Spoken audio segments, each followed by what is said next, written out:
Hey my listeners, कैसे हैं आप सब। आ चुकी है आप लोग के लिए शादी एक पनिशमेंट का न्यू एपिसोड। तो चलिए शुरू करते हैं इसे। अंशु अपने लंच को कंप्लीट कर चुके थे। समारा जो कि प्लेट रखने के लिए नीचे की तरफ जाती है और उसका मन नहीं कर रहा था कि वह दोबारा कमरे के अंदर आए।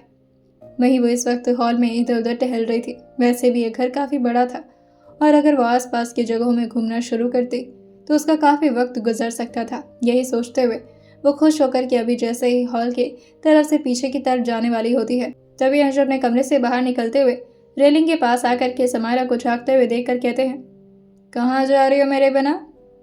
समारा जैसे ये सुनी थी वो अपनी आंखों को जोर से बंद करते हुए कहती है, अब क्या मैं सांस भी इनसे पूछ कर लूँ। मैं तो बस देख रही थी जगह। वही अंशु कहते हैं, डोंट वरी, मैं तुम्हें पूरा मेंशन घुमाऊंगा। आज मैं पूरी तरह से फ्री हूँ, तुम आओ मेरे पास।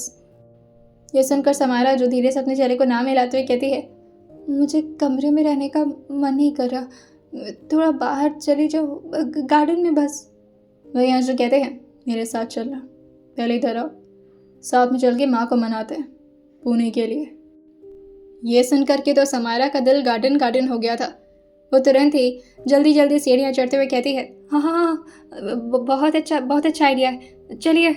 आपके कहने पर शायद जल्दी मान जाए आंटी जी। अंश उसका हाथ पकड़कर दरवाजे को धीरे से नॉक करते हैं और वहीं इस वक्त शालिनी जी, जो कि पहले से लग रहा था प्रिपेयर थी, वो तुरंत ही दरवाजे को भी खोल दी थी। अंश और समारा को इस तरह से अंदर आता देख करके वो धीरे से दरवाज़ा बंद करती हैं और उन दोनों को बैठने के लिए कह देती हैं। वहीं अंश जो कि अपनी मॉम को बेड पर बैठाते हुए उनके सामने खड़े होकर कहते हैं, क्या सोचा आपने। शालिनी जी थोड़ा अनजान बनते हुए अंश की तरफ देखकर पूछती हैं, किस बारे में। वहीं अंश उनके सामने चेयर पर बैठते हुए कहते हैं, आप अच्छे से जानते हैं मैं किस बारे में बात कर रहा हूँ। क्या आप तैयार हैं चलने के लिए, प्लीज़। जैसे शालिनी जी ने ये सुना था वो हल्का सा अपने चेहरे पर स्माइल लाते हुए कहती हैं, हाँ हाँ हाँ, क्यों नहीं। वैसे भी तुम बेटे हो मेरे और तुम इतने सालों से मुझसे सिर्फ एक ही रिक्वेस्ट करते जा रहे हो। जब से तुम अपनी पढ़ाई कंप्लीट करके वापस आए हो तुम्हारे दिमाग में बस एक ही बात तो चल रही है कि तुम मुझे पुणे लेकर चलो। तो ठीक है, फिर चलते हैं ना पुणे। मेरी बहू भी है, मेरा बेटा है, मुझे कोई दिक्कत नहीं है, चलते हैं। जैसे ही समारा ने सुना था वो काफ़ी खुश होकर के जाकर के शालिनी जी का हाथ पकड़ते हुए कहती है, thank you so much aunty ji, मैं आपके लिए बहुत खुश हूँ। मैं तो यही चाहती थी कि आप यहाँ से जल्द निकले। आपको यहाँ कितनी दिक्कत होती होगी ना। अब मेरा मतलब है कि पुणे जाएंगे तो आपको इतने अच्छे बेटे हैं, वो आपको बहुत प्यार करेंगे, आपको बहुत ख्याल भी रखेंगे। वो इतनी ज़्यादा खुश हो रही थी जैसे अंश उसको देखकर धीरे से अपने मन में स्माइल करते हुए कहते हैं, तुम क्यों इतनी खुश हो रही हो। ओह, तुम्हारे दिमाग में तो अलग ही खुरापात चल रहा है कि मैं अपनी माँ और उनके पति का तलाक करने के बाद तुम्हें छोड़ दूंगा। चलो इस गलत फहमी में भी जी लो। वही शालिनी जी समारा को शांत करते हुए कहती हैं, हाँ पहले तुम कूदना बंद करो बेटा, क्या हो गया तुम्हें, तबीयत ठीक है तुम्हारी। अब सुबह तो बड़ी शांत लग रही थी। लेकिन तभी समारा जो अपनी सांसों को थामते हुए कहती है, हाँ नहीं, मैं बस आपके लिए बहुत खुश हूँ। वही शालिनी जी अपना हाथ अंश के हाथों से छुड़ाकर खड़े होते हुए कहती हैं, चलो फिर मैं भी पैकिंग कर लेती हूँ। हाँ। और ये बोलते बोलते वो पीछे मुड़कर अंश की तरफ और एक बार समारा की तरफ देखकर कहती हैं, वैसे तुम्हें सुबह ये सब नहीं बोलना चाहिए था बेटा, अब पर मैं गुस्से में थी और मुझे माफ़ कर देना। समारा धीरे से कहती है, नहीं कोई बात नहीं, वो तो चलता है ना, और आप मुझसे बड़ी हैं, कोई बात नहीं। अगर आपको कभी और भी गुस्सा है तो आप मुझ पर निकाल सकती हैं। वैसे मेरे अलावा आपका कोई है ही कहाँ जिस पर आप नाराज़ हो सके। ये बोलते बोलते वो अपने बगल में अंश की तरफ घूर कर देखती है और जैसे ही अंश ने उसकी तरफ पलट कर देखा था वो जल्दी से अपने चेहरे को शालिनी जी की तरफ मोड़ ली थी। शालिनी जी वार्डरोब से अपने कपड़े को निकाल करके फोल्ड करते हुए ब्रीफकेस में रखते हुए कहती हैं, वैसे पहली बार मुझे किसी से इतनी जलन हो रही है समायरा। ये सुनते ही समायरा जो पूछती है, किससे और क्यों। शालिनी जी पीछे मुड़कर स्माइल करते हुए अंश की तरफ देखकर कहती हैं, क्योंकि पहली बार मेरा बेटा मुझसे ज़्यादा किसी और के करीब जा रहा है। हर माँ को थोड़ा थोड़ा तो जलन होती ही है अंदर से। अब जिसका बेटा इतना ज़्यादा अपनी माँ से प्यार करता हो वो किसी और से प्यार करना शुरू कर दे तो जलन तो फिर होना ही है। ये सुनकर समायरा, जो कि ना समझते हुए अपने चेहरे पर एक हल्की सी ज़बरदस्ती की स्माइल लाकर कहती है, हाँ हाँ, बात तो सही है, किससे प्यार हो गया? मेरा मतलब है आपसे ज़्यादा ये किसको प्यार करने लगे? ऐसा तो नहीं है जहाँ तक मुझे पता है। और ये बोलकर वो एक बार शालिनी जी की तरफ देखती है और फिर क्वेश्चन भरी निगाहों से अंश की तरफ। शालिनी जी अंश की तरफ मुड़ते हुए कहती है, तुमने अब तक बताया नहीं इसे? अंश अपना कंधा उचकाते हुए अपने हाथ को फोल्ड करते हुए अपने चेस्ट पर रखते हैं और जाकर के पीछे दीवार से टिकते हुए कहते हैं, बताने ना बताने का क्या फ़ायदा है? आपको भी कहाँ बताया था, लेकिन आप समझ गई ना। अब जिसके पास दिमाग की कमी है वो क्या ही समझेगा। खैर आप ये सब छोड़िए। समायरा जो पीछे मुड़कर एक बार अंश की तरफ देखती है और फिर शालिनी जी की तरफ, और धीरे से वो भी पीछे होकर के अंश के बगल में खड़े होते हुए पूछती है, क्या बात कर रही हैं ये? मुझे समझ क्यों नहीं आ रहा, इन्हें किससे जलन हो रही है? अंश उसकी तरफ हल्का सा झुकते हुए उसके सर पर हाथ रखते हुए कहते हैं, इंसान के अंदर जिस चीज़ की कमी होती है उस पर जोर नहीं डालना चाहिए, वरना वो पूरी तरह से ख़त्म हो सकता है। समायरा फिर से कंफ्यूज होकर कहती है, ये आप लोग किस तरह की पहेलियों में बातें करते हैं, समझ क्यों नहीं आता मुझे? अंश धीरे से उसके कान के पास आते हुए कहते हैं, फिलहाल तुम्हारे दिमाग की बात कर रहा हूँ। अभी अंश को समायरा इसका कोई जवाब दे पाती तभी अंश जो कि आगे की तरफ बढ़ते हुए अपने ट्राउज़र के पॉकेट में हाथ डाले हुए अपनी मॉम के पास आते हैं और फिर अपने हाथ को ले जाकर के अपनी मॉम की कलाई पर रखते हुए कहते हैं, रहने दीजिए। जैसे ही समायरा ने यह सुना था वो थोड़ा सा हैरान हो गई थी और शालिनी जी भी। वही अंश जो कि शालिनी जी का हाथ पकड़कर उन्हें साइड में ला करके दोबारा से बेड पर बैठाते हुए कहते हैं, आपका मन नहीं है ना यहाँ से जाने का? तो फिर कहीं आप किसी के प्रेशर पर तो नहीं? और आपसे दादी और उनके पति क्या कह रहे थे? कहीं उन लोगों ने तो आपसे नहीं कहा ना ये करने के लिए? वहीं शालिनी जी इस बात पर कंफ्यूज थी कि वो क्या जवाब दें, लेकिन तभी अंश जो कि अपने एक्सप्रेशन को चेंज करते हुए एक प्यारी से स्माइल अपने चेहरे पर लाते हुए कहते हैं, मुझे तो वैसे उम्मीद नहीं है कि दादी जी आपके लिए आपके लिए इतना सोचेंगे, नॉट पॉसिबल। लेकिन इस बात को समझते हुए शालिनी जी कहती हैं, नहीं, उन्होंने तो मुझसे कहा है। अब तुम्हारे दादाजी बेटा, उन्होंने पता है मुझसे क्या कहा? उन्होंने कहा कि अपनी बेटी की खुशी के लिए तुम इतना तो कर ही सकती हो ना। और पता है तुम्हारी दादी क्या कह रही थी कि बेटे के साथ रहना, बहू के साथ रहना सौभाग्य की बात होती है, और अगर बेटा इतना प्यार से कह रहा है तो क्यों ना मानूं मैं। और तुम भी तो इतने सालों से रिक्वेस्ट कर रहे हो ना मुझसे, मैंने तुम्हारा दिल बहुत दुखा है।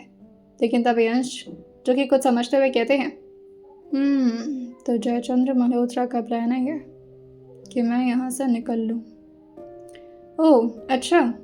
अभी भी उनके चेहरे पर स्माइल बरकरार थी, जिसे शालिनी जी अभी भी समझ नहीं पाती कि आखिर अंश के दिमाग क्या समझता जा रहा है इस बात का मतलब। शालिनी जी खुश होते हुए कहती हैं, मैं जल्द से जल्द पैकिंग करती हूँ, हम आज शाम को ही। लेकिन तभी अंश जो कि समायरा और शालिनी जी को चौंकाते हुए एक ऐसी बात बोले थे जो कि समायरा के लिए तो बहुत ही ज़्यादा डरावनी बन चुकी थी, कोई ज़रूरत नहीं आपको पुणे जाने की, हम यहीं पर रहेंगे। समायरा तो बेचारी इस बात से इतनी खुश हुई थी कि कम से कम पुणे जाकर के उन लोगों का तलाक जल्दी हो जाएगा और अंशु से छोड़ करके उसे एक नई जिंदगी जीने का मौका देंगे। लेकिन अब ये क्या, जहाँ ये शख्स इतने सालों से अपनी माँ को पुणे ले जाने के लिए परेशान था, जब आज फाइनली उनकी माँ मानी तो वो खुद ही मना कर रहे हैं। शालिनी जी झटके से अंश की तरफ देखकर कहती हैं, क्या क्या बोल रहे हो बेटा, मैं चलने को तैयार तो हूँ। वही अंश कहते हैं, कोई बात नहीं माँ, आप यहाँ रहना चाहती हैं ना, यहीं रहिए सबके साथ। और वैसे भी अगर आपको कोई परेशान करता है या कोई भी प्रॉब्लम आती है तो आपका बेटा है ना आपके साथ। आपकी खुशी मेरे लिए प्रायोरिटी है माँ, और आपकी खुशी इसमें है कि मैं यहाँ पर रहूँ। लेकिन तभी शालिनी जी जो कहती हैं, नहीं नहीं बेटा, तुम समझ नहीं रहे हो, हमें चलना चाहिए, और वैसे भी मेरी खुशी तो इसमें कि मेरा बेटा खुश रहे। अंश को इस सारी बातों से बहुत तकलीफ महसूस हो रही थी कि किस तरह से उनकी अपनी ही माँ उनसे इतनी बड़ी बड़ी बातें छुपाने लगी हैं। वैसे तो अंश को इन सब की आदत बचपन से ही लग चुकी थी, जिस वजह से उनका दिल कभी भी किसी पर भरोसा नहीं कर पाता था। अंश जो कि अपनी माँ की सच्चाई को अच्छी तरह से समझते हुए भी उनके सारे झूठ को मानते हुए कहते हैं, मुझे पता है आपके लिए प्रायोरिटी और ये बोलते बोलते वो हल्का सा पॉज लेते हुए कहते हैं, मैं ही हूँ मॉम। ये बोलते बोलते उनके चेहरे पर जो स्माइल आई थी वो दिखने में तो बिल्कुल नॉर्मल थी, लेकिन अंदर ही अंदर उनका दिल इस बात को सुन करके बहुत ही ज़्यादा दर्द में था। और वो अपनी माँ को गले लगाते हुए कहते हैं, पर हम यहीं पर रहेंगे। और वो अनु और अर्जुन को भी तो मैं साथ में तो नहीं लेकर जा सकता पुणे, और किसी भी हालत में अनु पर तो मुझे बहुत अच्छे से नज़र रखनी होगी, वरना वो अर्जुन कितना परेशान करता है मेरी बहन को। और फिर उन लोगों के साथ आपका भी तो दिल लगा रहता है ना। पूरी फैमिली साथ में रहेगी, मेरा हैरिश भी मेरे साथ रहेगा, सब लोग साथ में रहेंगे तो अच्छा लगेगा। तो ये प्लान कैंसिल करते हैं, हम पुणे नहीं जाएंगे। और ये समायरा की तरफ मुड़ते हुए कहते हैं, तुम जा कर के माँ के लिए खाना लेकर आओ, मैं माँ को अपने हाथ से खाना खिलाऊंगा, है ना। शालिनी जी तो इस वक्त बहुत ज़्यादा परेशान हो गई थी, जैसे उनके दिमाग में कोई नई प्रॉब्लम ने जन्म ले लिया हो। और वंश की तरफ देखकर कहती हैं, नहीं मुझे भूख नहीं है बेटा, तुम जाओ अपने कमरे में, मुझे जब भूख होगी तो मैं खा लूँगी। वहीं जो कहते हैं, आप खुश हैं ना, यही तो चाहती थी आप इतने सालों से कि मैं आपको आपके परिवार से दूर ना करूं, आपके पति से दूर ना करूं। तो फिर ठीक है, ऐसे ही चलने देते हैं। और फिर परिवार अलग होगा तो आपके हिसाब से मल्होत्रा खानदान की बेइज्जती होगी वो। तो ठीक है, मैं अब आपके लिए इस परिवार में भी रुकने को तैयार हूँ। ये सुनते शालिनी जी जा कर के काफ़ी कमज़ोर होते हुए बेड पर बैठती हैं, जैसे उनका दिमाग किसी चीज़ को लेकर के बहुत ही ज़्यादा टेंशन आई हो। और वो उनसे कहती हैं, ठीक है, जैसा तुम्हें सही लगे, तो तुम जाओ कमरे में, बस आराम करना चाहती हूँ अभी। वही अंश कहते हैं, ठीक है। और वहीं समारा जो कि बाहर निकल चुके थे, और अंश बाहर निकलते निकलते अपनी मॉम की तरफ देखते हुए कहते हैं, और हाँ, ये खुशखबरी आप सबसे पहले मिस्टर जयचंद्र मल्होत्रा को दीजिएगा कि अंश मल्होत्रा अब इस जगह से कहीं नहीं जाने वाले। और ये बोलकर वो बड़ी प्यारी से स्माइल अपनी माँ को पास करते हैं, जिसे देख करके शालिनी जी को ज़बरदस्ती स्माइल पास ही करना पड़ता है। और जैसे ही अंश ने दरवाज़ा बंद किया था, शालिनी जी तुरंत ही उठकर बैठते हुए कहती हैं, अब क्या करूँगी मैं, क्या जवाब दूंगी पापा जी को, अब मैं समझ नहीं आ रहा है। और पापा जी ने मुझसे जो भी कहा है बात तो सही है, अगर अंश को पता चल गया तो अंश तो अपने पापा को मार ही, नहीं नहीं नहीं नहीं भगवान नहीं, ऐसा पाप नहीं कर सकता मेरा बेटा, उसके हाथों कोई गुनाह नहीं होना चाहिए, वो इस परिवार के मर्दों की तरह ना बने, इसीलिए हमेशा अपना दर्द छुपा कर रखी हूँ मैं। अगर वो भी इन लोगों की तरह खूनखार और बुरा बन गया तो नहीं, मेरी इतने सालों की मेहनत पर पानी फिर जाएगा। हे भगवान, आप उस पर अपनी नज़र बनाए रखना, उसको अपना आशीर्वाद देते रहना कि उसे कभी इतना गुस्सा ना आए कि वो अपने परिवार के लोगों को। और ये बोलते बोलते ही उनकी सांसें जो कि एकदम से थमने लगी थी, और वो जा कर के बस अपने बेड पर लेट जाते हैं। वहीं दूसरी तरफ समारा जो कि अलग ही गुस्से में लगातार बड़बड़ाए जा रही थी, पता नहीं कैसा दिमाग है, मुझे तो लगता है रह रह करके स्क्रू ही ढीला होता रहता है।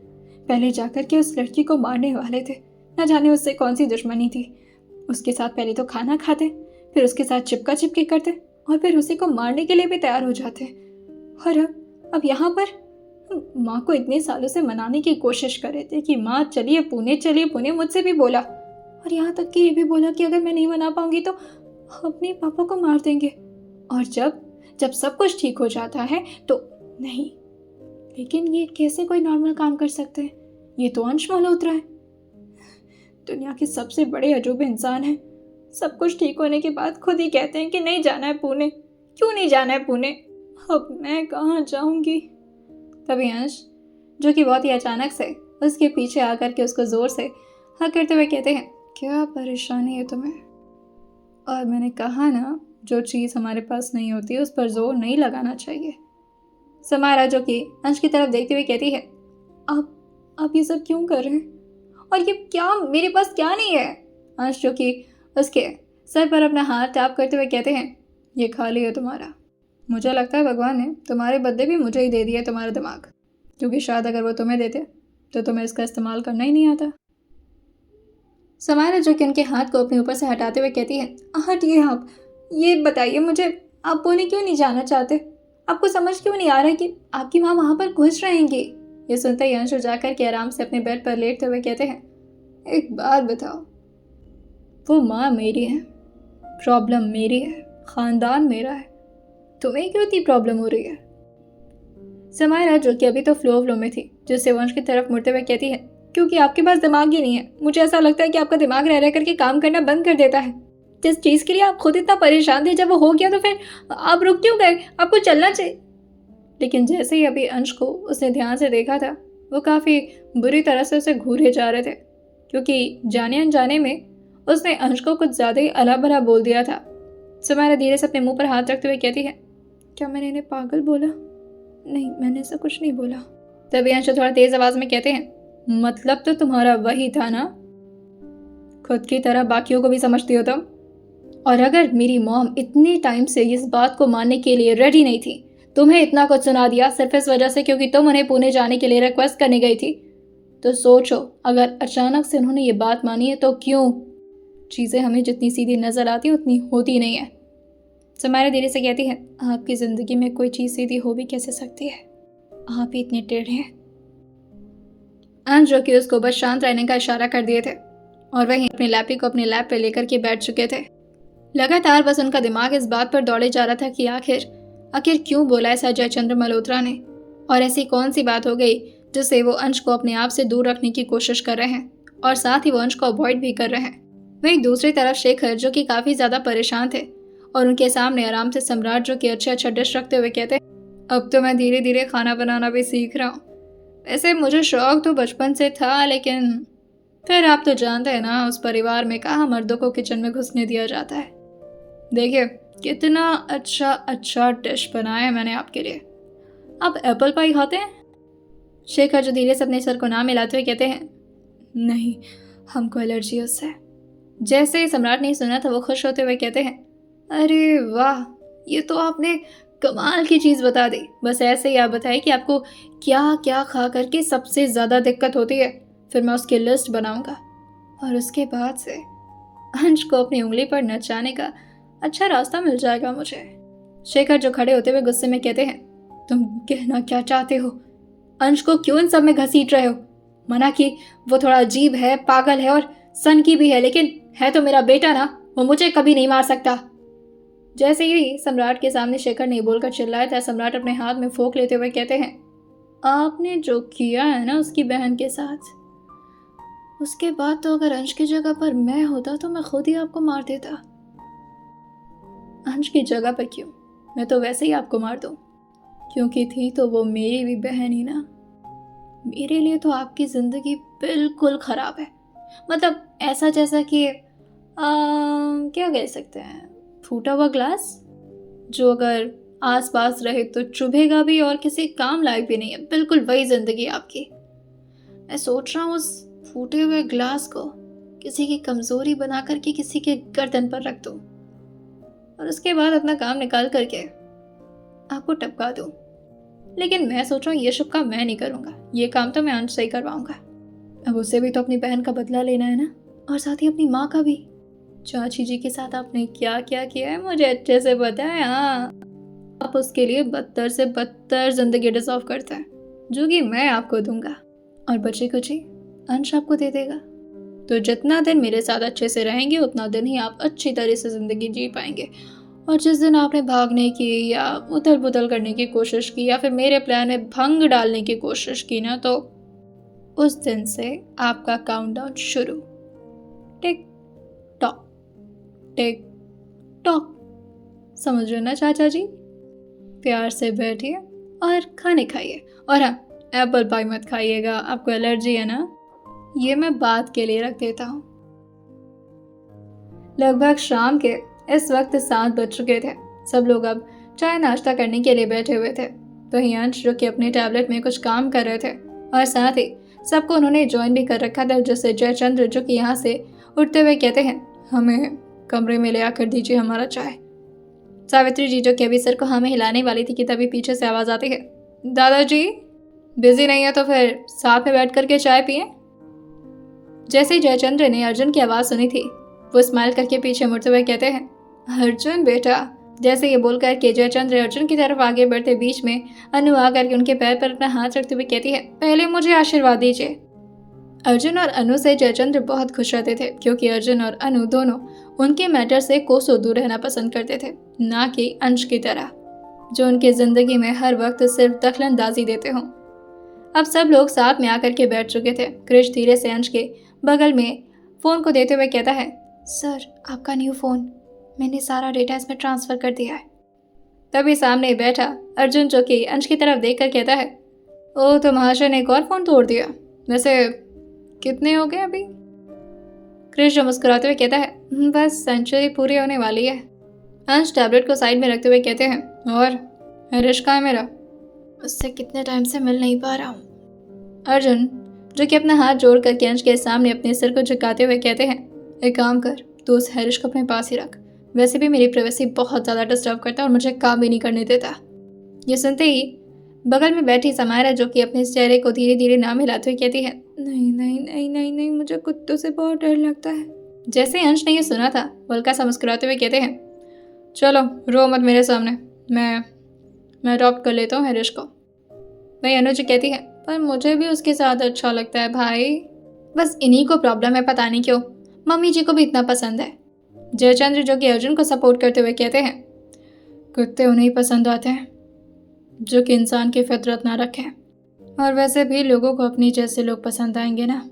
ये सुनते ही अर्जुन जो भी हंसे ही थे कि तभी अंश जयचंद्र की तरफ देखकर काफ़ी सीरियस टोन में कहते हैं, कुत्ते इंसान से ज़्यादा इंसान होते हैं, उनका कंपेयर इंसानों के साथ करना ही उनके लिए शर्मनाक बात है। क्यों अर्जुन? अब अर्जुन बेचारे शांत पड़ गए थे और वो अनु की तरफ देखते हुए कहते हैं, काफ़ी अच्छे होते हैं कुत्ते, मुझे भी काफ़ी पसंद है, क्योंकि अनु उनको घूरे जा रही थी। तभी अर्जुन जो जयचंद्र से कहते हैं, वैसे दादू जी एक परमिशन चाहिए थी आपसे। जयचंद्र जो अपने कप को ऊपर उठा करके अपने होठों से लगा करके चाय का सिप लेते हुए कहते हैं, चलिए, कम से कम कोई तो हमें इतना बड़ा समझता है कि परमिशन लेना ज़रूरी समझे, इसीलिए आप हमको इतने पसंद है अर्जुन। बताइए क्या बात है? अर्जुन अंश की तरफ देखते हुए कहते हैं, अगर आपकी इजाज़त हो तो अंश का हनीमून हम लोग जाने वाले थे तो। तभी अनुज कहती है, ट्रिप है, ट्रिप, हनीमून नहीं, वो ट्रिप है, वैकेशन ट्रिप। हम सोच रहे थे कि अगर आपकी परमिशन मिल जाए तो समायरा, मैं और भाई और अर्जुन जी सब साथ में जाते। ये सुनते ही जयचंद्र जो काफ़ी खुश होते हुए कहते हैं, ये तो बहुत ही अच्छा ख्याल है बेटा, और वैसे भी शादी भी तो हो गई है और जाना भी चाहिए ट्रिप पर। ये वही अर्जुन जो इस बात पर काफ़ी खुश होते हुए कहते हैं, थैंक यू दादू, thank you so much. Shalini ji को भी ज़बरदस्ती स्माइल करना ही पड़ता है क्योंकि अभी तक उन्होंने ये बात जयचंद्र को बताई नहीं थी कि अंश पुणे जाने के लिए मना कर चुके हैं। कहीं ना कहीं वो घबराई तो हुई थी, लेकिन अंश जो कि अब हनीमून के लिए जाने वाले हैं ये सुनकर ही वो खुश होते हुए कहती हैं, बहुत अच्छी बात है, और जल्द से जल्द इस घर में किलकारी सुनने को मिलेगी, इससे बड़ी खुशी की बात और क्या हो सकती है। सब लोग खुश हो गए थे सिवाय समायर और अंश के। तभी और धीरे से अपना गला क्लियर करते हुए कहते हैं, वैसे मेरा डिसीजन बिना सुने कुछ ज़्यादा ही सेलिब्रेशन मच गई आप लोग के दिमाग में। और फिर वो अपने दादाजी की तरफ देखकर कहते हैं, आप मेरे हनीमून के लिए इतना खुश क्यों हो रहे हैं? मज़ा मुझे आने वाला है, आपको नहीं। जितनी बेशर्मी से अंश नहीं बोला था समायरा जो कि बस अपने चेहरे को नीचे की तरफ झुका रही थी और बाकी के लोग भी, लेकिन सिर्फ अर्जुन ही अंश को काफ़ी गुस्से में घूरे जा रहे थे। अंश अपनी नज़र को अर्जुन की तरफ मोड़ते हुए कहते हैं, और ये उड़ता उड़ता प्लान कहाँ से आ गया तुम लोग के दिमाग में? फिलहाल हम किसी ट्रिप पर नहीं जा रहे हैं। और वो काफ़ी झटके से अपनी चेयर को पीछे करके खड़े होते हैं और क्रिश से कहते हैं, तुम ज़रा मेरे साथ रूम में आओ, कुछ काम है तुमसे। तभी उनके पीछे पीछे अर्जुन भी आते हुए कहते हैं, अंश, अंश मेरी बात सुन, अंश। जितने ज़ोर से उन्होंने चिल्लाया था, अंश पीछे मुड़कर अर्जुन को देखते हुए कहते हैं, तुम्हारे चिल्लाने से मैं तुम्हारी बात नहीं मानने वाला अर्जुन, हम कहीं नहीं जा रहे, और हाँ तुम्हें जाने तो तुम जाओ, वैसे भी हनीमून में प्राइवेसी चाहिए होती है। और एक मिनट, जाने तो अकेले जा, मेरी बहन को ले जाने की ज़रूरत नहीं है। ये सुनते ही क्रिश हंसते हुए कहता है, अलग ही लेवल की पॉजिटिवनेस है सर को। अंश क्रिश की तरफ देखकर कहते हैं, तुम्हें बहुत हंसी आ रही है? अंश, मुझे नहीं समझ में आता है कि तेरी प्रॉब्लम क्या है, तू कभी एंजॉय क्यों नहीं करता लाइफ को? अरे यार बुढ़ा हो जाएगा ऐसे स्ट्रेस ले लेकर के, देख तेरे चेहरे पर रिंकल्स भी पड़ना शुरू हो गए हैं। ये सुनते ही अंश अपने चेहरे पर एक हल्की सी मुस्कान लाते हुए कहते हैं, बहुत भद्दा मजाक था अर्जुन, लेकिन मैं इस वक्त कहीं नहीं जा सकता और ये मेरा आखिरी डिसीजन है, दैट्स इट। लेकिन अभी अर्जुन इतनी जल्दी हार तो नहीं मानने वाले थे। वो जिद को आगे कंटिन्यू करते हुए कहते हैं, ठीक है फिर, समारा बोर हो जाएगी तेरे साथ अगर तू ऐसे ही रहा तो। ना तो रोबोट समझता है खुद को, लेकिन बाकी के लोग तो इंसान होते हैं ना। जैसे ही अंश ने समारा का नाम सुना था, वो पीछे मुड़कर अर्जुन की तरफ देखते हुए कहते हैं, क्या वाकई वो बोर हो जाएगी? कृष्ण की अंश की बातों को बहुत ही ध्यान से सुन रहा था। वहीं अर्जुन अपने सिर को हाँ मिलाते हुए समारा की तरफ दिखाते हुए कहते हैं, देखो उसे, कितनी मासूम, कितनी प्यारी सी है। क्या उसका मन नहीं करता होगा कहीं घूमने जाने का? उसका मन नहीं करता होगा एंजॉय करने का? अब तू ही उसका पति है ना, तो तू ही उसे घुमाएगा। तेरे तेरे ऊपर डिपेंड है वो। और उसकी फैमिली भी तूने कहा था कि अच्छे बैकग्राउंड से नहीं बिलोंग करती है, तो फिर सोच उसके बारे में। बचपन से वो ज़्यादा घूमी फिरी नहीं होगी। अंश इस बात को अपने मन में सोचते हुए कहते हैं, ऐसे बात तो सही है, बचपन से बेचारी गांव में पली बड़ी और गांव के अलावा उसने देखा ही क्या है। और अर्जुन, जो कि अब समझ गए थे कि तीर निशाने पर लगता जा रहा है, तो बस उन्होंने और ज्यादा छेद करना शुरू कर दिया। वो धीरे धीरे सीढ़ियों से ऊपर आते आते अंश को अच्छी तरह से अपनी बातों में बहलाने लगे थे। तो उसके साथ जाएगा, वक्त बिताएगा तो उसे अच्छा लगेगा, तेरे साथ और क्लोज होगी तो उससे अपने दर्द बयां करेगी और बहुत सारी जो उसकी ज़िंदगी की फ्रस्ट्रेशन होगी तेरे साथ शेयर करेगी, और तू भी उसके साथ घुल मिल पाएगा तो तू भी अपनी प्रॉब्लम्स उसे बता पाएगा। ऐसे ही तो प्यार होता है ना। ये सुनते ही अंश अर्जुन की तरफ देखकर कहते हैं, तो मतलब ट्रिप पर जाने से प्यार हो जाएगा उसे मुझसे? क्रिश, जो कि अपने सर को हल्का सा खुजलाते हुए जाकर के पीछे रेलिंग से टिकते हुए कहता है, ये सर को हिप्नोटाइज कर रहे हैं क्या अर्जुन सर? और सर हिप्नोटाइज हो कैसे जा रहे? ये लफड़ा क्या है? सर को तो बस उस लड़की से काम निकलवाना था ना, क्या वाकई बीवी मानने लगे क्या उनको? अर्जुन, जो धीरे से अपने सर को हाँ मिलाते हुए कहते हैं, हो जाएगा, पक्का हो जाएगा अगर तू चाहे तो। अंश क्रिश से कहते हैं, कल से ऑफिस तुम संभालना। ठीक है, फिर कल ही निकलते हैं। जैसे ही अर्जुन ने ये सुना था, वो भी अपने सर पर अपना हाथ रखते हुए थोड़ा रिलैक्स होकर के अपनी सांसें छोड़ते हुए कहते हैं, उफ, वैसे तो मैं जिद मनवाने में काफ़ी माहिर हूँ उससे, लेकिन इतनी जल्दी मान गया। और फिर वो नीचे बैठी समायरा की तरफ देखकर कहते हैं, जादू तो कर रही हो तुम, वरना मेरा भाई इतनी आसानी से कोई बात नहीं मानने वाला था। समायरा इस वक्त काफ़ी ज़्यादा अनकंफर्टेबल फील कर रही थी इन लोगों के साथ।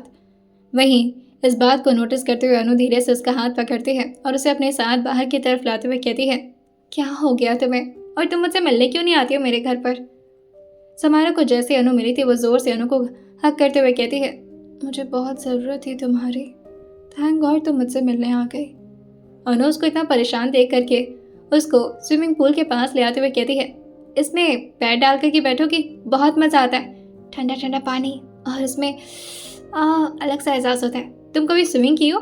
जहाँ समायरा एकदम शांत भोली भाली, वहीं दूसरी तरफ ये अनु, जो कि बहुत ही ज़्यादा चंट और बदमाश हुआ करती थी, लेकिन ये बदमाशी उसने कभी भी अंश को नहीं दिखाई थी। समायरा धीरे से अपने पैरों को डरते डरते पानी में डालते हुए कहती है, इसमें मछली हुई तो पैर काट लेती है वो। यह सुनकर अनु हंसते हुए कहती है, अरे नहीं, स्विमिंग पूल में मछलियाँ नहीं होती, तुम इसे तालाब तो नहीं समझ रही ना। समायरा जो कहती है, मेरे गांव पर भी एक था ऐसे ही, मगर उसका पानी इतना नीला नीला नहीं था। वैसे मैं हमेशा सोचती थी ये पानी नीला कैसे होता है, इसमें क्या पानी में रंग मिलाया जाता है, या पानी का कलर ही ऐसा है, या मुंबई की पानी का कलर ऐसा होता है? उसकी इतनी सारी बातें सुनकर अनु जो उसके कंधे पर हाथ रखते हुए कहती है, अच्छा ठीक है, इस सारे सवालों का जवाब मैं तुम्हें आराम से दूंगी। पहले ये बताओ कि तुम्हें कहाँ जाना है, मतलब तुम्हें कहाँ घूमना सबसे ज़्यादा पसंद है? ये सुनते ही समायरा धीरे से स्माइल करते हुए कहती है, मुझे तो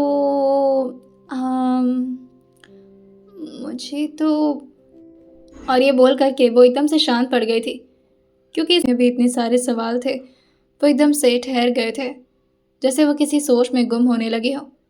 अनु जो धीरे से उसके चेहरे की तरफ देख कर कहती है, क्या हुआ? समायरा कुछ सोचते हुए हल्का सा स्माइल करते हुए कहती है, मेरे हर बर्थडे पर मेरी माँ, पापा और मेरे भाई मुझसे यही पूछा करते थे, कहाँ घूमने जाना है इस बार तुम्हें? और मैं मैं बस सोचते रह जाती थी, क्योंकि मुझे तो इस सब से कोई मतलब ही नहीं होता था कि मैं कहाँ घूमने जा रही हूँ। मतलब इस बात से होता था कि बस मेरा परिवार मेरे साथ रहे।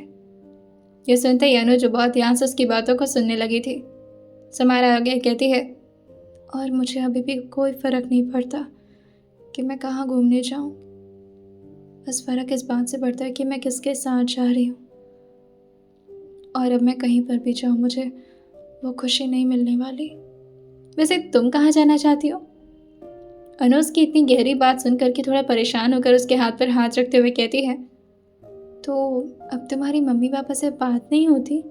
सुमारा धीरे से अपना थूक रखते हुए कहती है, उनसे बात करने के लिए बहुत लंबा कनेक्शन लगता है, और शायद मेरा कनेक्शन बहुत ही पुअर है, वो वहाँ तक पहुँच ही नहीं पाएगा। ये सुनते ही अनु समझ गई थी कि समारा क्या कहना चाह रही है, और उसको साइड से ही गले लगाते हुए कहती है, ओह कोई बात नहीं, हम सब हैं ना तुम्हारे साथ, तुम्हारा परिवार।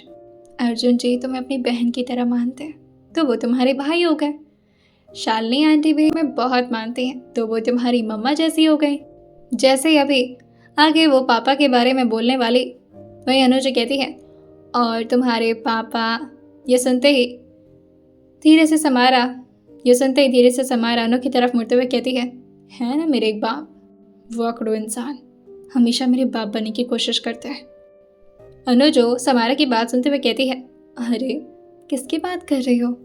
समारा जो कि अपने एक कान को पकड़ते हुए कहती है, माफ़ करना पर तुम्हारे भाई के बारे में बात कर रही हूँ। हमेशा मुझे इस तरह से रखते हैं जैसे मैं उनकी बच्ची हूँ। जो मन चाहे वो करवाते हैं मुझसे, और समझते क्या अपने आप को? हर बात पर बस गुस्सा करते रहते हैं, और अगर काम ना करो तो ऐसे डराते जैसे बस मार ही डालेंगे मुझे। ऐसा भी कोई बुरा इंसान होता है? कभी देखा है तुमने? अनु जो मुंह फुलाते हुए कहती है, यार तुम सब मेरे भाई के पीछे क्यों पड़े रहते हो? इतने अच्छे तो भाई हैं मेरे, कितना मानते हैं मुझे। समारा मुंह बनाते हुए कहती है, सिर्फ तुम्हें ही मानते हैं और अपनी माँ को, बाकी की दुनिया तो उन्हें जहर लगती है। अनुज इस बात पर कहती है, नहीं नहीं, वो अपने हैरिश को भी बहुत मानते हैं, और हो सकता हो अब आज से हैरिश तुम ही लोग के साथ रहे, क्योंकि भाई का उसके बिना दिल नहीं लगता ना। समारा जो डरते हुए कहती है, ना जाने अब और कौन कौन सी मुसीबत आने वाली है भगवान। और एक तो कुत्ते कितने डरावने होते हैं।